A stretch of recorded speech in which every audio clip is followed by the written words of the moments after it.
चले मान लिया कि आपने वो 9 करोड़ रुपए अमानतन अपने पास रखे, रिश्वत नहीं थी, अब वो पैसे डकी भाई को वापस मिल जाएंगे? हाँ, उसमें से पैसे ज़रूर उसको मिलेंगे क्योंकि उसके पैसे हैं। उस पे मैं बिल्कुल नहीं समझता कि हमारा हक है, बिल्कुल नहीं। तो वापस मिल मैं जाएंगे बिल्कुल वापस 9 मिलेंगे, करोड़ रुपए? कुछ कटेंगे। 9 करोड़ पूरा नहीं मिलेगा, कुछ कटेगा, थोड़ा कितना बहुत कटेगा सर? कटेगा। कितना मिलेगा, कितना कटेगा? 8 करोड़ कट जाएगा, 1 करोड़ मिल जाएगा। 8 करोड़ रुपया कट जाएगा? 8 करोड़ रुपया कहाँ गया? 8 करोड़ वो तो मैंने कुत्ते की रेस पे लगा दी है। कुत्ते की रेस पे? कुत, कुत्ते की रेस पे 8 करोड़ रुपया? क्या बना उसका 8 करोड़ का? हार गया मैं।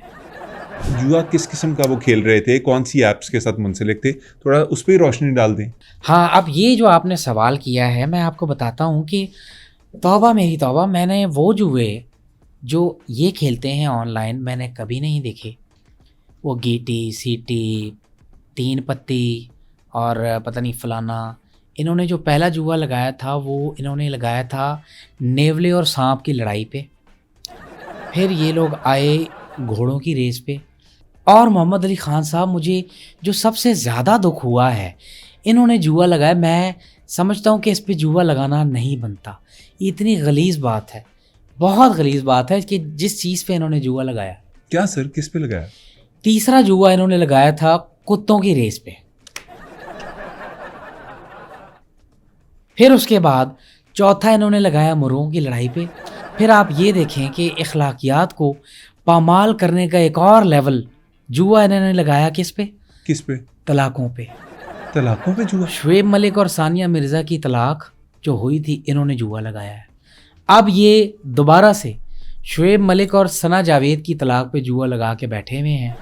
कब वहाँ तलाक दोनों में से कोई किसी को दे, अल्लाह ना करे दे, घर बसने चाहिए, लेकिन ये उस पर जुआ लगा के बैठे हैं। ये किस किस्म की बैटिंग है सर? ये इस तरह की जुए हैं। ये वो जुए हैं, मुझे क्योंकि मैं आपको पता है ना बलद हूँ, मेरा रिसर्च वाला काम है और मैं रिसर्च करता रहता हूँ। अस्सलाम वालेकुम नाजरीन, आप देख रहे हैं बैठक गर्दी। मैं हूं आपका मेज़बान मोहम्मद अली ख़ान। नाजरीन, हमारे मुल्क का एक बहुत बड़ा मसला गंदगी है। आप किसी सड़क पे जाते हैं, किसी बाज़ार में जाते हैं और वहाँ देखते हैं कि गंदगी का ढेर लगा होता है, जगह जगह चीज़ें बिखरी होती हैं। आप किसी से पूछते हैं यहाँ सफाई वाला ट्रक नहीं आता, वो कहता है सफाई वाला ट्रक ही गुजरा है जिसकी वजह से ये गंदगी फैली है। आज के मेहमान का तारुफ इससे ज़्यादा करवाने की ज़रूरत नहीं। हमारे साथ मौजूद हैं एक ऐसे मेहमान जिन्हें हमने वक्ती तौर पर कैद से रिहा करवाया है। मेरे साथ स्टूडियो में मौजूद हैं NCCIA के साबिक एडिशनल डायरेक्टर जनाब चौधरी सरफराज साहब। अस्सलाम वालेकुम सर, कैसे हैं आप?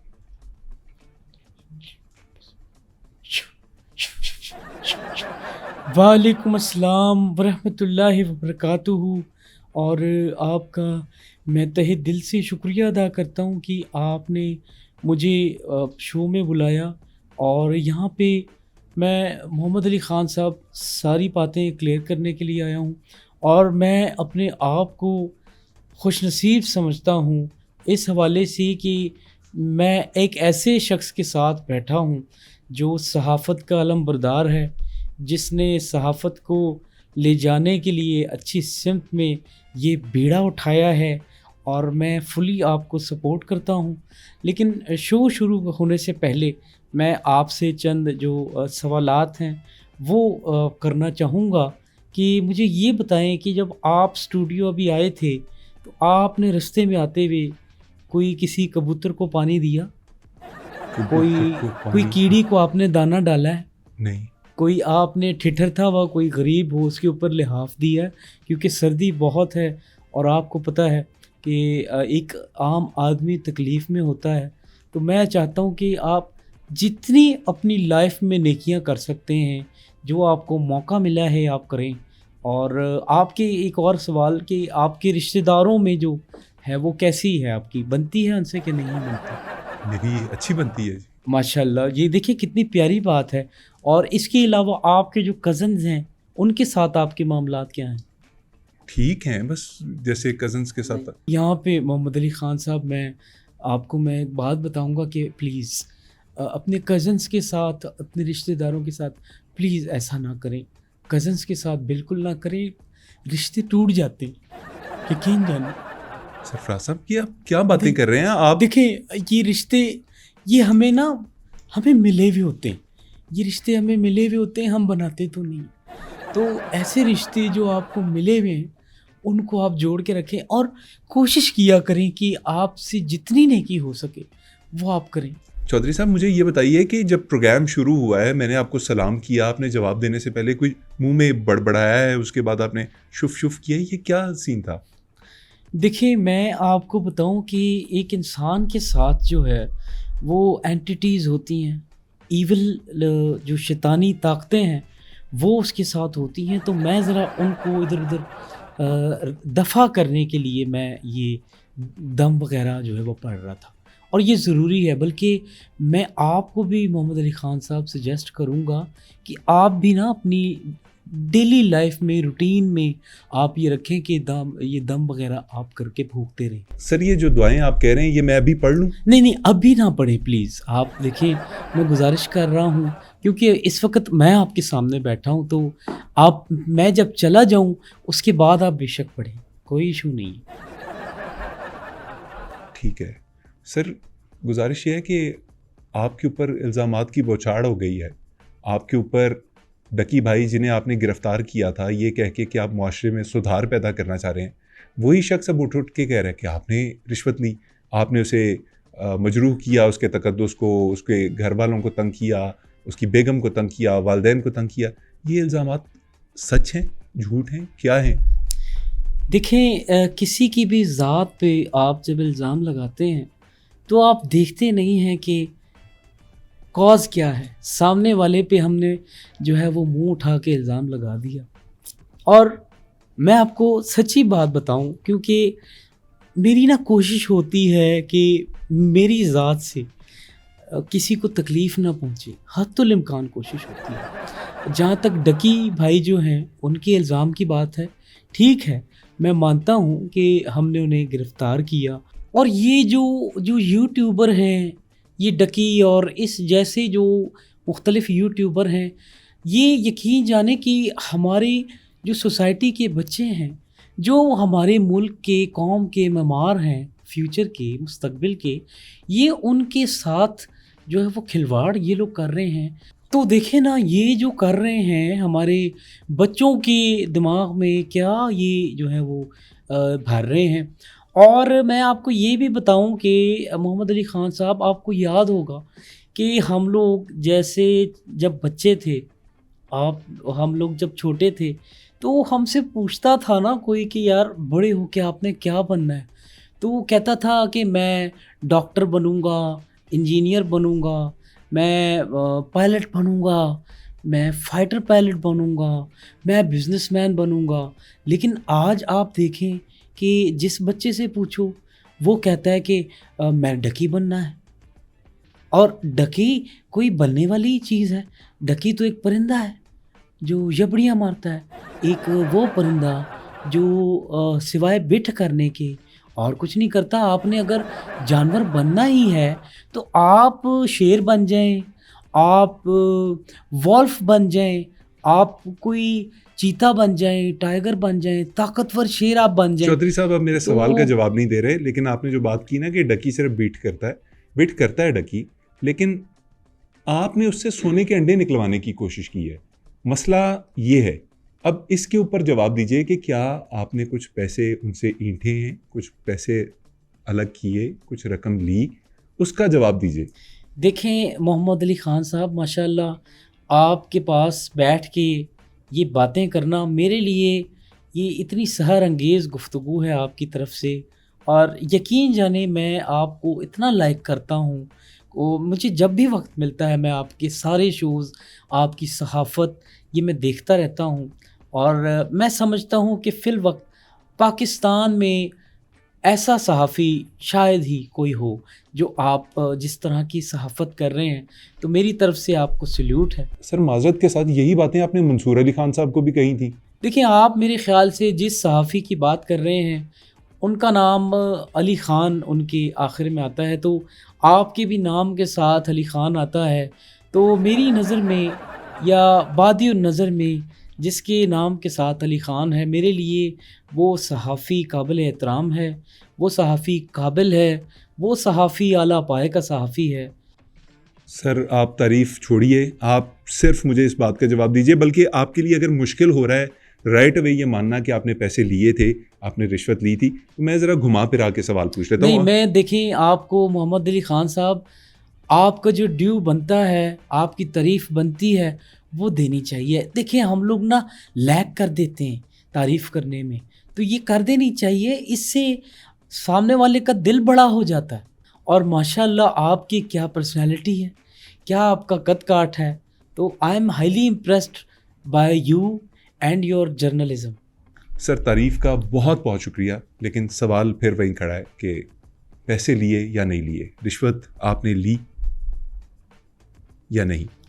देखिए मोहम्मद अली ख़ान साहब, आपका सवाल अपनी जगह ठीक है, लेकिन मेरा आप चेहरा देख के मुझे बता दें, क्या ये चेहरा रिश्वत ले सकता है? आपकी आंख क्यों फड़क रही है? वो एंजाइटी हो रही है, क्योंकि देखिए काम का लोड होता है और मुख्तलिफ़ चीज़ों में मैं अपने आप को सर्व किया होता है। आपको पता है मैं रिसर्च भी करता हूँ। एक रिसर्च है, मैंने परसों चौथ पढ़ी थी, डैनी गोपेंजा ने लिखी है। उस रिसर्च में कहा जाता है कि जो गिरगिट है, किरला या किरली, उसको अगर आप नस्वार खिलाएंगे तो उसको नज़र आना बंद हो जाता है। ये एक रिसर्च है। फिर एक और रिसर्च है, क्योंकि मैं अपने काम से भी हट के रिसर्च करता रहता हूँ। एक और रिसर्च में आता है कि अगर आप एक केला खाते हैं तो उससे आपको कब्ज़ होने का ख़तरा है, और अगर आप 2 केले खाएंगे तो आपको कब्ज़ नहीं होगी। और ये रिसर्च मैंने मैंने तब शुरू कर दी थी जब जून में ये केस हमारे पास जो है वो आया था, और मैंने अप्रूवल जो है वो ख़ुद दिया था इसके हवाले से, क्योंकि मैं सारी चीज़ें बर्दाश्त कर सकता हूँ, लेकिन ये मुमलिकत खुदादाद में जो ये जो जुआ और जुए जैसी जो मुख्तलिफ़ अनवा अक़साम के बुरे काम हैं, मैं हरगिज़ ऑनलाइन जुए की मैं हरगिज़ इजाज़त नहीं दे सकता। ऑनलाइन जुए से क्या मुराद है आपकी? ये जो करते हैं बैटिंग ऐप करते हैं, तो ये जो दूसरा ऑनलाइन जुआ करते हैं। होता है मुख्तलिफ जगहों पे लोग फिजिकली बैठ के कर रहे होते हैं, वो ठीक है? Oh my God, I am shocked. ये कहाँ पे होता है? हमारे हो रहा है यहाँ पे? आप सच में कह रहे हैं कि आपको नहीं अंदाज़ा कि हमारे माशरे में जुए की कौन कौन सी इकसाम है? नहीं, मुझे इस बात का बिल्कुल नहीं पता। मैं आपको बताया ना, देखिए बीगो, टीगो और ये टिक टॉक, ये मैं इससे नाबलद हूँ। चौधरी साहब मैं आपको एग्जांपल देता हूँ। मैं एक क्रिकेट मैच खेल रहा था अपने दोस्तों के साथ। ग्राउंड में हम लोग सिर्फ दोस्त ही थे। 2 अच्छा। टीमें बनी हुई थी और अचानक वहाँ पे बहुत से लोग आ गए। वो बैठ के शोर मचाना शुरू हो गए। हर चौके छक्के के ऊपर उन्होंने जो है जुमले कसने शुरू कर दिए, ज़बरदस्त ज़बरदस्त, और रह गया इस किस्म के। तो हमें थोड़ा इश्तियाक हुआ। आपने तो फिर अच्छी शॉट्स खेली होंगी, आई होप। नहीं, मैं तो सर फील्डिंग साइड में था उस वक्त। नहीं, वैसे अगर आप क्रिकेट खेलें भी तो मुझे यकीन है कि आप बहुत अच्छे जो है वो बैटर या बैट्समैन बन सकते हैं। बहुत शुक्रिया सर तारीफ का। लेकिन मैं आपको बता रहा था कि हम उन लोगों के पास गए, हमने उनसे पूछा कि हम तो आपको जानते भी नहीं, आप हमारे दोस्त भी नहीं, रिश्तेदार भी नहीं, आप यहाँ बैठ के क्यों हमारा मैच देख रहे हैं और इतना शोर क्यों मचा रहे हैं? तो उन्होंने कहा जनाब हम गए थे असल में रेस कोर्स, घोड़ों के ऊपर जुआ लगाने, लेकिन आज रेस किसी वजह से कैंसिल हो गई, तो हमने सोचा कि आपका मैच हो रहा है इसी पे जुआ लगा लेते। तो वो हमारे चौके छक्कों पे जुआ लगा रहे थे। और ये तो बड़ी आम सी बात है, ताश के ऊपर जुआ और गेम्स के ऊपर जुआ, ये जो गैम्बलिंग है ये तो फिजिकली बहुत ज्यादा पाकिस्तान में सराहियत की हुई है। हुए हुए हुए हुए हुए ये जुआ कहाँ हो रहा है? ये तो I am shocked Mohammad Ali Khan sahab. ये मुझे इस बात का तो इल्म ही नहीं था कि ये जुआ जो है वो इस तरह हो रहा है। ये कहाँ पे हो रहा है? सर फिर बात वहीं आ जाती है, आपको चले नहीं पता कि ये मौसम में आप पक्की बात आप कर रहे हैं कि ये हमारे ये मुमलिकत खुदादाद में ये जुआ हो रहा है? जी मुमलिकत खुदादाद, ये जिसे पाकिस्तान कहते हैं, इसके अंदर जुआ बहुत तेजी से फैल रहा है। I am shocked Mohammad Ali Khan, I am shocked. मेरे वाकई ये इल्म में नहीं था, क्योंकि देखिए मुझे तो ये बीगो, ये टीगो, ये टिक टॉक, ये मुझे बिल्कुल नहीं पता। सर मैं आपसे दोबारा ये सवाल पूछूंगा कि ये 9 करोड़ रुपए रिश्वत लेने वाला इल्ज़ाम आपके ऊपर लगा है, ये आपने ली कि नहीं ली, लेकिन उससे पहले ये पूछूंगा, ये जो आप साइबर क्राइम की इस इदारे में गए, इससे पहले आप क्या काम करते थे? देखें, इससे पहले मोहम्मद अली ख़ान साहब, आप ये देखें, मेरा मेरे जो चेहरे पे इत्मीनान है, जो एक मसर्रत है, एक रिलैक्स चेहरा है, ये इस बात की गमाज़ी है कि देखिए मेरा दामन दागदार है नहीं। सर ये देखें, ये तो अदालत तय करेगी कि आपका दामन दागदार है या पाक है, ये तो उसका काम है, हम क्या करें? नहीं नहीं, बिल्कुल बिल्कुल, देखें ये तो कानून का जो है वो बिल्कुल आप सही कह रहे हैं। आप NCCIA में जाने से पहले क्या करते थे? I was a proud farmer, proud farmer. मैंने खेती करनी, मैंने फ्रेश सब्जियां उगानी, फिर उनको बेचना, फिर खाना, इस तरह से जो है वो मामलात थे।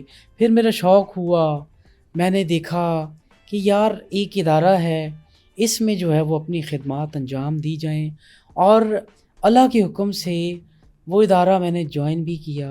और एक बात आपको बताऊं कि देखें, अच्छे बुरे लोग हर इदारे में होते हैं, काली भेड़ें हर इदारों में होती हैं, जहाँ पे वाइट भेड़ें हैं वहाँ काली भेड़ें हैं। मैं चूँकि थोड़ा सा नासमझ भी हूँ, जहाँ काली भेड़ें थी मैं वहाँ चला गया। सर मैंने ये सारी कहानी आपसे नहीं सुननी थी, मैंने सिर्फ ये पूछा था इससे पहले आप क्या करते थे, ताकि मैं ज़रा पता चला सकूं कि आपकी बैकग्राउंड क्या है। खैर, मुझे अब सिर्फ इस सवाल का जवाब चाहिए कि डकी नाम के यूट्यूबर से आपने 9 करोड़ के करीब रिश्वत ली है या नहीं ली? देखें, पहली बात तो ये मोहम्मद अली ख़ान साहब, आपका जो जुर्रतमंदाना अंदाज़ है सवाल करने का, मैं आई एम हाईली इम्प्रेस्ड। और हमारे मुल्क में ऐसे ही सहाफ़ी जो कि बबांगे दोहल, बोल्ड और दबंग अंदाज से सवाल करें, तो आपकी मैं ये अदा मैं बताऊं कि मुझे बहुत पसंद आई है। तो बटरिंग छोड़ दीजिए ना प्लीज़, सवाल का जवाब दे दीजिए। 9 करोड़ रुपया आपने डकी भाई से लिया या नहीं लिया?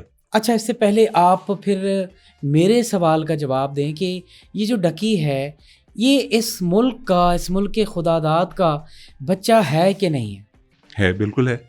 तो उस बच्चे के पास जब हमें मालूम हुआ कि इतनी वाफर मिकदार में रकम है, तो एक चलिए, मैं उसका कुछ लगता नहीं, लेकिन एक अंकल होने के नाते मैं एक बच्चे के पास, जिसे अभी कुछ पता ही नहीं, मैं उसके पास इतनी बड़ी रकम कैसे छोड़ सकता था? आप खुद अब इस बात का जो है वो अंदाज़ा लगा लें। आप ही मुनसिफ, आप ही मुजरिम, सफाई है कि देने में आपकी सफाई है मुजरिम। ये मैं आपकी सवाबदीद पे छोड़ता हूँ। नहीं चौधरी साहब, आपके कहने का मतलब ये है कि आपने डकी को बच्चा जानते हुए और ख़ुद को एक बालिग इंसान समझते हुए उससे वो रकम अपने पास अमानतन रख ली कि जब उसे ज़रूरत पड़ेगी या वो रिहा होगा तो आप उसको वापस दे देंगे। जी, मैंने मोहम्मद अली ख़ान उससे मुस्तार ही लिए थे। वो इस बेस पे लिए थे कि देखें, वो छोटा बच्चा है, उसके अब चूँकि 100 दिन वो हमारे पास रहा, 100 दिन के अंदर उसके घर पे देखें कि कितने मेहमान आते, कितने लोग खाना खाते, कितना ख़र्चा जो है वो उसका हो जाता। तो ये एक किस्म का मैंने उसका ख़र्चा बचाया है। ख़र्चा बचाया है आपने तो उसके घर वालों के भी अकाउंट सीज कर दिए, सारे उनके जिसे कहते हैं ATMs बंद थे, सारे उनके कार्ड्स बंद थे, ब्लॉक थे। आपने कहाँ से ख़र्चा बचाया? देखें, मोहम्मद अली ख़ान डकी भाई जो है वो, मैं ऐसे माज़रत के साथ में भाई नहीं बोलूँगा, अलाउ मी टू से दिस, ये मैं भाई नहीं कहूँगा ऐसे ना कहें। मैं पहले अपनी ज़बान कौड़ी करा चुका हूँ, इसके लिए मैं ज़ूद पशेमान हूँ, शर्मिंदा हूँ। इसका नाम सादुर रहमान है, उर्फ डकी भाई है। तो डकी भाई जो है, इसके अगर आप अकाउंट की सीज़ की बात करते हैं तो डकी भाई हमारे पास था, इसके घर वाले ख़र्चा करते ना, अगर ये जो है 100 दिन वो जो है जेल में था, तो उनके घर वालों का क्या होना था, ख़र्चा होना था। अब वो पैसे भी डकी भाई के ही हैं, तो वो पैसे डकी भाई के, उनके माँ बाप के एक ही पैसे हैं। वो खर्चा भी हमने जो है वो बचाया है कि डकी की गैर मौजूदगी में उसके माँ बाप, उसके बहन भाई खर्चा ना करें और पैसे ख़त्म ना कर दें। उल्टा मैं आपको बताऊं कि हमने डकी के पैसे बचाने के सिवा, इसके अलावा हमने उसको पल्ले से जेल का खाना खिलाया है। जेल का खाना नसीबों वालों को मिलता है, जो नसीब वाले होते हैं उनको मिलता है। मोहम्मद अली ख़ान साहब, आप इस बात से अंदाज़ा लगा लें कि हमने डकी के साथ कितना बुरा किया है और कितना अच्छा किया है। चले मान लिया कि आपने वो 9 करोड़ रुपए अमानतन अपने पास रखे, रिश्वत नहीं थी, अब वो पैसे डकी भाई को वापस मिल जाएंगे? हाँ, उसमें से पैसे ज़रूर उसको मिलेंगे क्योंकि उसके पैसे हैं। उस पे मैं बिल्कुल नहीं समझता कि हमारा हक है, बिल्कुल नहीं। तो वापस मिल मैं जाएंगे बिल्कुल वापस 9 मिलेंगे, करोड़ रुपए? कुछ कटेंगे। 9 करोड़ पूरा नहीं मिलेगा, कुछ कटेगा, थोड़ा कितना बहुत कटेगा सर? कटेगा। कितना मिलेगा, कितना कटेगा? 8 करोड़ कट जाएगा, 1 करोड़ मिल जाएगा। 8 करोड़ रुपया कट जाएगा? 8 करोड़ रुपया कहाँ गया? 8 करोड़ वो तो मैंने कुत्ते की रेस पे लगा दी है। कुत्ते की रेस पे? कुत्ते की रेस पे 8 करोड़ रुपया? क्या बना उसका 8 करोड़ का? हार गया मैं। मेरे और ये देखिए ना, अभी आपने ही एग्जाम्पल दी है कि जैसे मैंने कुत्तों की रेस पे 8 करोड़ लगा लिया और मैं हार गया। मैं बताना चाहता हूँ ये जुआ इसी तरह आपको बर्बाद करता है। अब एग्जाम्पल मैंने कुत्तों की दी रेस की, इसी तरह खान साहब आपने अपनी भी एग्जाम्पल दी कि आप क्रिकेट खेल रहे थे, आपके वहमो गुमान में नहीं था, आप पे लोगों ने जुआ लगा दिया। और मैंने भी जो कुत्तों पे जुआ लगाया था, उन कुत्तों के भी वहमो गुमान में नहीं था कि उन पे जुआ लग रहा है। तो अब मैं आपको खान साहब सादा लफ्ज़ों में समझाता हूँ, ये वो चीज़ है जिस पे जुआ लगना है। ठीक है। ठीक है, ये जुए वाला है या जुआ है जो आप पे लगेगा। अब इस चीज़ को पता ही नहीं है कि मुझ पे जुआ, जैसे मैंने कुत्तों की रेस पे जुआ लगाया, उन कुत्तों को नहीं था पता कि हम पे जुआ लगा है। सेम वैसे ही आप क्रिकेट खेल रहे थे, आप पे लोगों ने बाहर बैठे जुआ लगा लिया। सो इसी तरह ना कुत्तों को पता था ना आपको पता था कि हम पे जुआ लग रहा है। तो मेरे लिहाज से कुत्ता और आप, ये दोनों आप सेम पेज पे हैं जुए के हवाले से, क्योंकि आप लोगों पे जुआ लगा है, ये फ़र्क है। और इसके बाद क्या है कि आपके पास जो था वो आपके हाथ से चला गया। लेकिन आपके पास जो था वो किसी का था, आपने किसी के 8 करोड़ रुपए जुए में बर्बाद कर दिए। देखिए मेरे अज़ीज़ भाई, मेरे हम वतन, आप माशाल्लाह बहुत बहुत सुलझे हुए हैं, बहुत टैलेंटेड हैं, आपका एक वक़ार है, आपका एक नाम है। देखिए 9 करोड़ 8 करोड़ जो मैंने कुत्तों की रेस पे लगा के मैं हारा हूँ, ये अगर डकी भाई कुत्तों की रेस पे लगाता, हार जाता, उसको दुख ज़्यादा होता। इसीलिए उसको उस दुख से बचाने के लिए मैंने कुत्तों की रेस पे जो है वो लगा दिया। तो इसमें कौन सी जो है वो बुराई वाली बात है। और इससे ये साबित होता है कि वही कहते हैं ना कि जुआ किसी का ना हुआ, कि आपके पैसे जो हैं वो बर्बाद हैं। लेकिन हमने किसी के 8 करोड़ रुपए उड़ा दिए। मेरे भाई देखें, डकी का जो 8 करोड़ है वो तो ऊँट के मुंह में ज़ीरा है, उसने तो कमा लेना है। अब वो तो हीरो बन गया है, उसके तो व्यूज़ माशाल्लाह से जो है वो एक वीडियो पे तकरीबन 14 मिलियन आ रहे हैं। मैं तो कुत्ते की रेस जब हारा हूँ, मैंने देखा है व्यू, वो लगाई वीडियो, मुझे तो एक व्यू भी नहीं पड़ा। अच्छा, आपने तो वो डकी तो कमा लेगा। कुत्ते की जो रेस थी वो आपने यूट्यूब पे चढ़ा भी दी। हाँ, लेकिन देखें मैंने कोई गलत काम नहीं किया उसमें। मैंने बच्चों को गालियाँ नहीं सिखाई, मैंने कोई ऐसा काम बुरा काम जो है वो करने की जो है मैंने तरकीब नहीं दी। चौधरी साहब, आपको पता है ना, अभी आप जेल से रिहा होके थोड़ी देर के लिए हमारे पास आए हैं, अभी आपने दोबारा एक गाड़ी में बैठ के जाना है। मैं वापस चला जाऊंगा। मैं देखें कानून का एहतराम है, जो गलत काम करेगा उस गलत काम पे उसको सज़ा जो है वो मिलती है। चौधरी साहब ये बताइए कि हम चूँकि जमहूरी मुल्क में रह रहे हैं और यहाँ पे कानून की अल्हम्दुलिल्लाह बालादस्ती है, जो बुरा काम करेगा चाहे जिस भी ओहदे पे हो, वो मावरा नहीं है इंसाफ से। चौधरी साहब, ये सब जब आपको पता है कि आपने गलत किया है, तो फिर आप इतने इत्मीनान से लेक्चर्स कैसे झाड़ सकते हैं? आप अभी भी वही फरिश्ता सिफत इंसान बने हुए हैं, आपका तो कॉन्फिडेंस लेवल ही इतना है, आपको लग ही नहीं रहा कि आपने जेल जाना है वापस। एक मिनट, अली खान साहब कॉल आ गई है। हाँ, अस्सलाम वालेकुम वरहमतुल्लाहि वबरकातुहू। जी जी जी। हाँ, आप एक काम करें, 2 बोरियां डाल दें उधर। हाँ, अच्छा, दाना आपने आला क्वालिटी का लेना है, पानी रख दिया है कबूतरों के लिए? हाँ, ठीक है। बस ये सारा जो है बाजरा आपने इन कबूतरों को डाल देना है, ठीक है? ओके। ये कर, मैं ना भी कहूँ ना, आप कर दिया करें। हाँ, मेरा दिल दुखता है ना ना, प्लीज़ कोशिश करें, नेक काम करें। सड़क पार कराई किसी को? अच्छा, खड़े हुए हैं, कोई आ नहीं रहा। अच्छा ठीक है, चलें, ओके ओके। हाँ, अल्लाह हाफिज़। जी, मोहम्मद अली ख़ान साहब, आप पूछ रहे थे सवाल। देखिए, मैं आपको बताऊं कि हम लोग मशले राह हैं। ये आज आप जो है वो अभी इतना मेरे चेहरे पे इत्मीनान और मसर्रत और सुकून जो आपको दिख रहा है, ये उसी चीज़ की गमाज़ी है जो मैंने आपको शुरू में कहा। किस चीज़ की गमाजी है ये? देखिए, डकी को देख के आपने कहा कि डकी की वजह से पकड़े गए हैं। इसमें डकी का कोई कमाल नहीं है।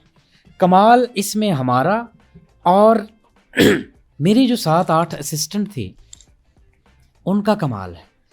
मैं अगर नहीं चाहता अपने आप को पकड़वाना, तो ये आज जो इदारे सलूट जिनको लोग मार रहे हैं, इन इदारों को हमने अपने आप को पेश किया। मतलब हमने मैसेज दिया कि इदारों के अंदर अगर कोई करप्शन करता है तो वो कानून से बड़ा नहीं, इंसाफ से बड़ा नहीं, उनके साथ भी वही सलूक होगा जो एक आम मुजरिम के साथ होता है। तो आप ये देखें कि मैंने अपनी कुर्बानी दी है, मैंने इन इदारों के लिए अपनी कुर्बानी दी है। मैं अगर चाहता तो मैं तो पकड़ाई भी नहीं देता, मैं अब मुल्क से बाहर भाग जाता।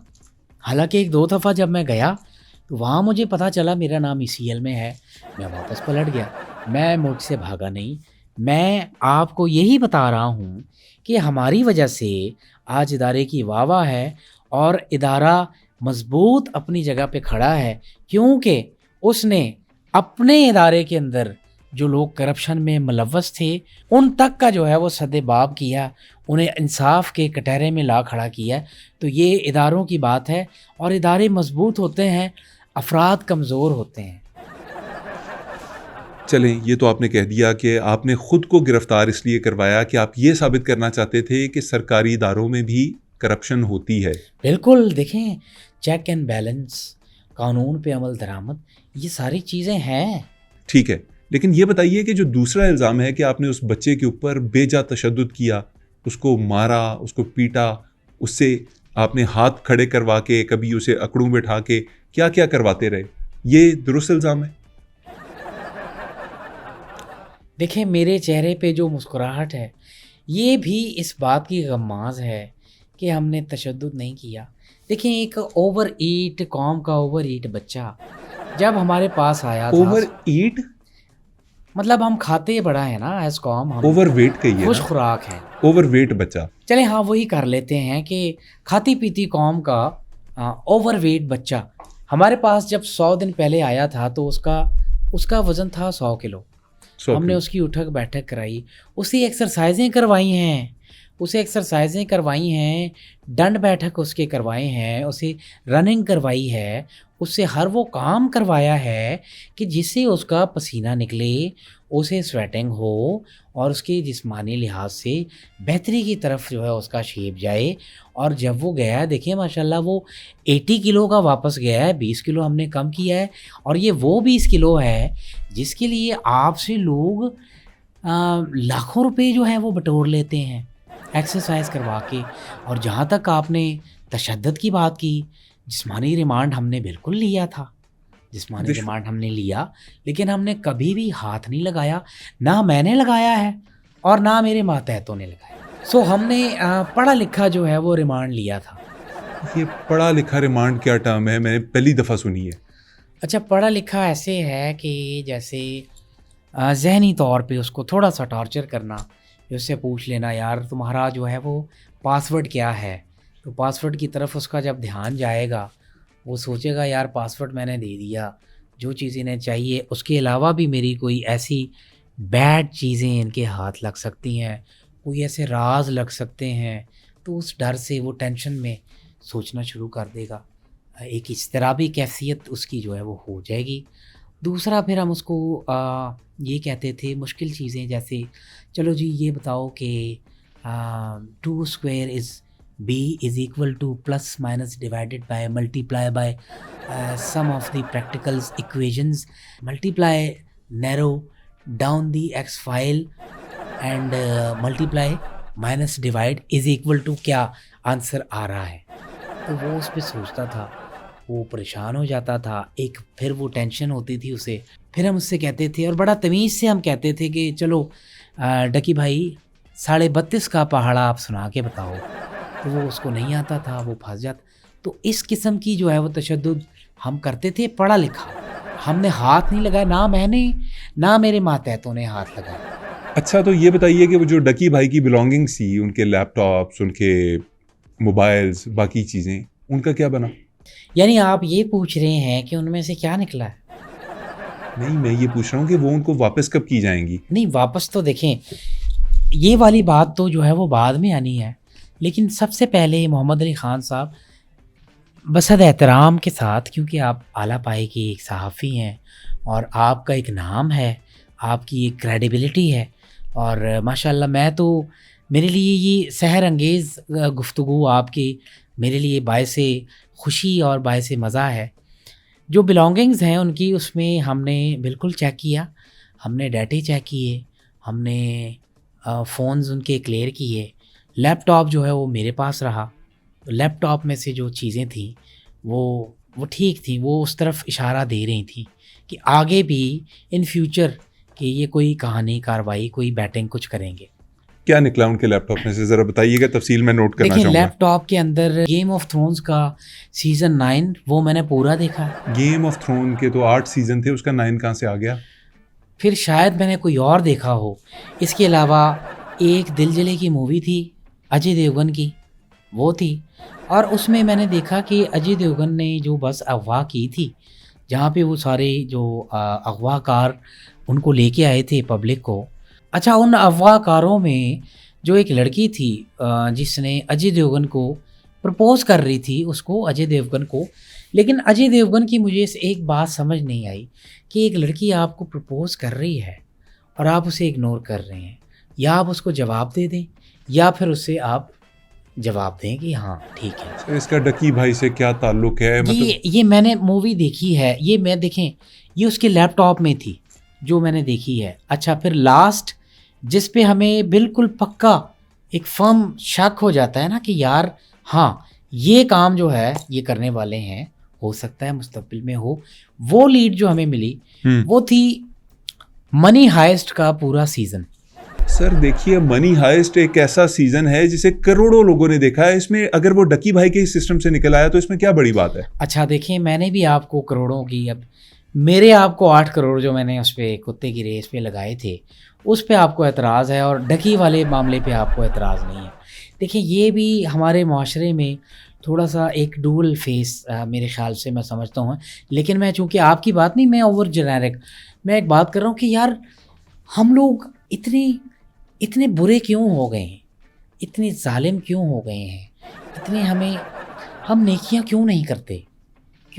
मैं अपनी आप की बात नहीं कर रहा, मैं जेनेरिक सर एक सिंपल सी बात बताइए, ये कैसी नेकी है कि खुद को आप गंदा साबित करके आपने अपने ऊपर कचरा डाल के अपने आप को आप साबित कर रहे हैं कि मैं सफाई करने निकला हूँ? अच्छा, आपका ये सवाल सुन के मैं यकीन जाने कि मुझे कोई भी परेशानी नहीं हुई। देखिए मैं नॉर्मल फेस है। हाँ नॉर्मल तो है, रिलैक्स्ड फेस है बिल्कुल। मैं इसलिए परेशान नहीं हो रहा। मैंने आपको मिसाल देनी है, वैक्यूम आपने देखा है? वैक्यूम क्लीनर मैंने देखा है जो कचरा साफ करता है घर में, जो गर्दों को बाहर साफ करने के लिए सब। जब वो वैक्यूम साफ कर रहा होता है वो अंदर से भर जाता है, वो क्या हो जाता है, घर साफ हो जाता है, वो गंदा वो हो जाता गंदा है। हो जाता है। सेम इसी तरह मैंने इस गंदगी को साफ करने के लिए अगर थोड़े बहुत मेरे हाथ पे गंद लग गया है तो वो तो लगेगा। ये ऐसे नहीं हो सकता आप साफ कर रहे हो और आपके हाथ जो हैं वो गंदे ना हो। सर वैक्यूम क्लीनर एक मशीन है, आप उसकी अपने साथ एग्जांपल दे। मैं भी एक मशीन हूँ। मैंने यकीन जाने एज ह्यूमन कभी भी जॉब नहीं की। मैंने दिन रात मशीन की तरह ही काम किया है और 2-3 दफ़ा मेरे सेल भी ख़त्म हुए हैं। अच्छा सर, जब भी कोई वाक़या होता है तो बहुत सी थीरीज जन्म लेती हैं। एक थीरी ये है कि डकी भाई ने एक इंटरव्यू में कहा कि आपकी 3 पसंदीदा शख्सियात कौन है, तो उसने एक नाम इमरान खान का लिया था। अब लोग ये कह रहे हैं कि आपने उन्हें प्लांटेड ऑफिसर होके गिरफ्तार इसलिए किया कि वो इमरान खान को सपोर्ट करते थे। इस बात में कितनी सच्चाई है? ना ना ना, ऐसा ऐसा देखिए, मैं बिल्कुल इससे डिसएग्री करूँगा। ये बिल्कुल नहीं है, ये लोगों की अपनी राय है। मैं आप अगर बड़ी बात करते हैं ऐसा कुछ मैंने खुद जो है वो अप्रूव किया, मैंने रिसर्च की, उसके बाद मैंने खुद ही अपने तय मैंने ये मामला किया है। इसमें कोई जो है वो इंतकामी कार्रवाई वाली बात नहीं। जहाँ तक खान साहब की बात है तो खान साहब को मैं लाइक करता हूँ बिल्कुल। खान साहब ने 92 का वर्ल्ड कप और 2000 जो है वो 18 का इलेक्शन बहुत आला खेला था। मैं ख़ुद इस चीज़ का मुतरफ़ हूँ, तो इस चीज़ को इससे जोड़ना मेरे ख़्याल से ये नहीं बनता। अच्छा चलें, अगर आपके बकौल उन्हें खान साहब की वजह से गिरफ्तार नहीं किया गया और जुए की वजह से गिरफ्तार किया गया है, तो जुआ किस किस्म का वो खेल रहे थे, कौन सी ऐप्स के साथ मुंसलिक थे, थोड़ा उस पर रोशनी डाल दें। हाँ, अब ये जो आपने सवाल किया है मैं आपको बताता हूँ कि तौबा मेरी तौबा, मैंने वो जुए जो ये खेलते हैं ऑनलाइन मैंने कभी नहीं देखे।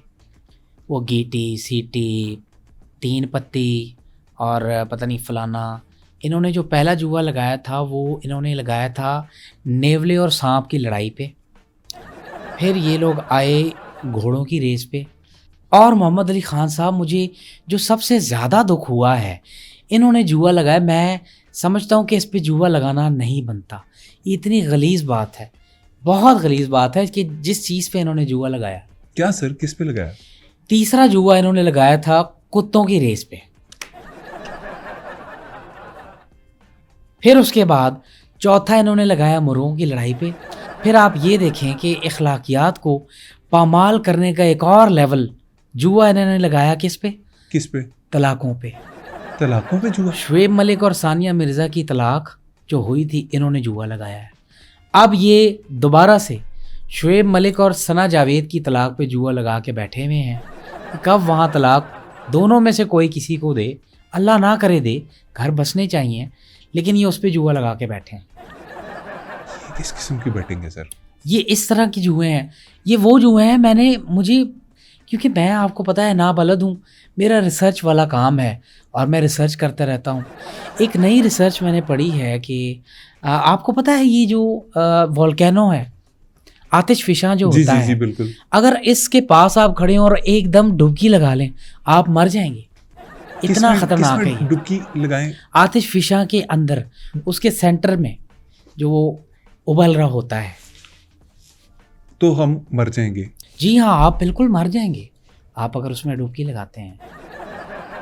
चौधरी साहब, ये रिसर्च है आपकी? जी, ये मेरी रिसर्च है और ये हकीकत भी है। बल्कि आप अगर ट्राई करें ख़ुद से, कभी नहीं करना, मैं तो कॉशन भी दूंगा कि don't try this at home because this is very dangerous and आपकी जान जा सकती है। घर में वॉल्केनो कहाँ से आएगा? तभी तो मैंने कॉशन दिया है, क्योंकि घर में वॉल्केनो नहीं। चौधरी साहब ये फरमाइएगा कि चौधरी साहब, मैं आपसे सवाल पूछने लगा हूँ, आप ऊपर क्या देखे जा रहे हैं? चौधरी साहब सॉरी, मैं किसी और जगह चला गया था। मोहम्मद अली ख़ान साहब, कहीं ऐसा तो नहीं है कि मैं एक वैक्सीन का जो है वो शॉट हूँ? वैक्सीन के शॉट? आप? वो होता है ना, जैसे किसी भी बीमारी को उसका इलाज करने के लिए उसी बीमारी का, जिस बीमारी का इलाज करना होता है, उसकी ही जरासीम एक वैक्सीन में डाल के उसी जिस्म में उस बीमारी के लिए लगाते हैं। मैं भी शायद वही हूँ, यानी कि मैं भी एक वो ही वैक्सीन हूँ जिसके अंदर करप्शन को करप्शन भर के करप्शन में लगा दिया गया है, या आई डोंट नो, मैं आपको पता नहीं एक्सप्लेन कर पा भी रहा हूँ कि नहीं, लेकिन मुझे लगता है कि मैं चौधरी साहब, वैक्सीन इस हूँ। सवाल का जवाब कि आप वैक्सीन हैं, आप खुद बीमारी हैं, आप करप्ट हैं या नहीं हैं, ये अदालत आपको दे देगी। छोड़िए इस बात को, मुझे इस बात का जवाब दीजिए कि आपके ऊपर ये इल्ज़ाम भी लगाया डकी भाई ने कि आपने अपने 7 साला बच्चे को कॉल करके उससे डकी भाई को गालियां दिलवाई। भाई ये कहाँ का इंसाफ है? ये कौन सा तरीका है? आपने ऐसा क्यों किया? देखिए, मैंने इसलिए किया, ये बिल्कुल ज़रूर किया, मैंने बच्चे से कॉल करवाई। मैंने इसलिए करवाई कि एक तो उस बच्चे ने, जब मैंने कहा कि बेटा इसे जानते हो, बच्चे ने कहा बिल्कुल जानता हूँ, ये डकी भाई है। अच्छा, फिर मैंने उससे कहा कि बेटे, क्योंकि मैंने पहले दूर से उसे दिखाया, उसने कहा हाँ जी मैं जानता हूँ बाबा। फिर मैंने करीब से दिखाया, उसने कहा मैं जानता हूँ। फिर मैंने उससे कहा कि बेटे इसे गालियाँ दो, गालियां दिलवा दी आपने। और यकीन जाने कि मेरा बच्चा फर्मा बरदार, उसने मेरा हुक्म माना, फ़ौरन माना। जो मैंने उसको कहा उसने वैसा किया, और गालियाँ भी मेरे बच्चे को नहीं आती, तोतली ज़बान में उसने गालियाँ दी हैं। और मज़े की बात देखें, वो डकी गलत था तो उसने मेरे बच्चे को रोका नहीं ना, वो गूंगों की तरह जो है वो गालियाँ चुप होके सुन रहा था। वो अगर चाहता तो वो उसे रोक भी सकता था कि बेटे गालियाँ नहीं देते, ये बहुत गलत बात है। ये डकी भाई की गलती है कि उन्होंने आपके बेटे को नहीं रोका, जिन्हें आपने हुक्म दिया था कि वो उसे गालियां निकाले। अच्छा, तो जो बच्चे ने गालियाँ उसे दी डकी भाई को, आप डकी का ज़र्फ़ देखें, कितने बेज़र्फ़ वाला ये शख्स है। बच्चा गालियाँ दे रहा है, इसने झूठे मुंह बच्चे को नहीं बोला कि जैसे होता है ना गालियाँ बच्चा अगर देता है। देखें, लेट सपोज आपका जो बच्चा है वो गालियाँ दे, मेरा बच्चा गालियां क्यों दे? वो 1 साल का है। चलें बड़ा होगा तो देगा। इसी तरह आप कहेंगे कि नहीं बेटा गाली नहीं देते, ये लो टॉफ़ी ले लो, चॉकलेट ले लो, तुम्हें बिस्किट दिलाऊंगा। हाँ, ये तो मैं करूंगा, बिल्कुल देखें, बिल्कुल। डकी वहाँ पे खड़ा हुआ था, वो कह देता कि बेटे गाली नहीं देते, हालांकि मेरा बच्चा उसका फॉलोवर रहा है, उसने उसको देखा है, उसको व्यूज़ दिए हैं, उसको $25-30 का रेवेन्यू दिया है डकी बिल्कुल, को। बिल्कुल। उसका फ़र्ज़ बनता था कि मेरे बच्चे को कहे कि बेटा चुप हो जाओ, गाली नहीं देते, ये गंदी बात है, चलो मैं तुम्हें 1-1.5 करोड़ पे दे दूंगा, चुप कर जाओ। ऐसा उसने बिल्कुल नहीं कहा। अगर वो ये कह देता, मैं ख़ुद भी इस चीज़ को समझने वाला हूँ, मैं मान लेता, मैं उसकी बात मान लेता। वो कम से कम इतना तो गट्स उसको एडिकेट्स होने चाहिए थे कि एक बच्चा गाली दे रहा है और आप उससे मना करो, कोई चॉकलेट दिला दो, कोई टॉफ़ी की बात करो। हैं क्या था, 1.5-2 करोड़ दे देता बच्चे को, गाली नहीं देता। मैं खुद उसको बोलता नहीं बेटे गाली नहीं देते, गलत बात है।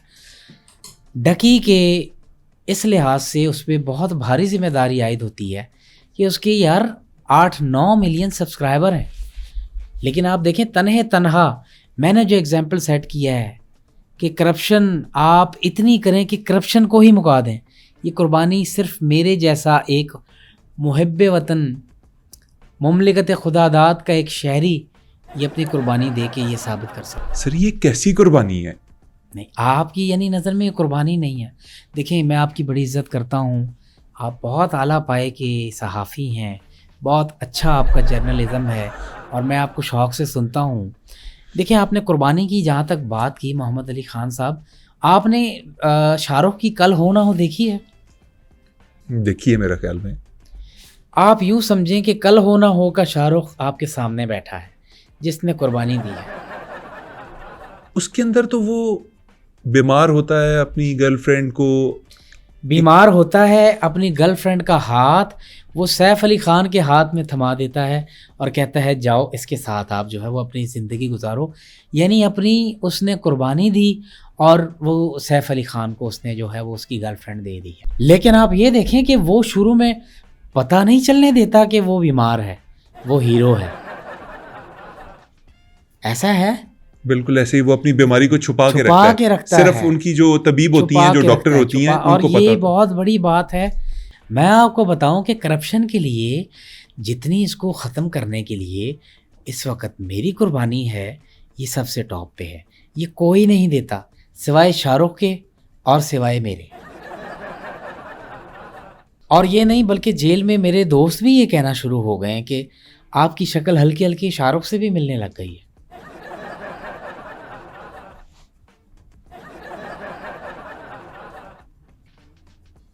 नाज़रीन, हमारे साथ आज NCCI के साबिक एडिशनल डायरेक्टर शाहरुख चौधरी सरफराज मौजूद थे। उन्होंने आज बड़े चश्मकुशा किस्म के इंकिशाफात किए यहाँ पे, और ऐसी ऐसी बातें हमें बताई जो इस तहकीक, इस पूरे केस डकी भाई सागा के बारे में हमें पता भी ना थी।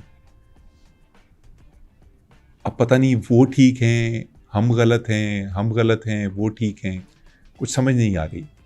ये केस आगे जाके खुलेगा, इसके साथ जो जो जुड़े हुए किरदार होंगे हम उनको अपने प्रोग्राम में बुलाते रहेंगे, लेकिन मेरा ख्याल में आज के लिए बस इतना ही। हमें दीजिए इजाज़त। अल्लाह निगहबान। बंद हो गया शो? हो गया? हाँ जी, बंद हो गया सर। वो आपने वाकई एक नंबर का गलीज आदमी है तू, लख लानत तेरी जिंदगी पे। हैं गलीज बेशरम बगैरत आदमी, सवाल तूने मेरे से कैसे किए हैं? क्या जुर्रत हिम्मत क्या हुई है तेरी?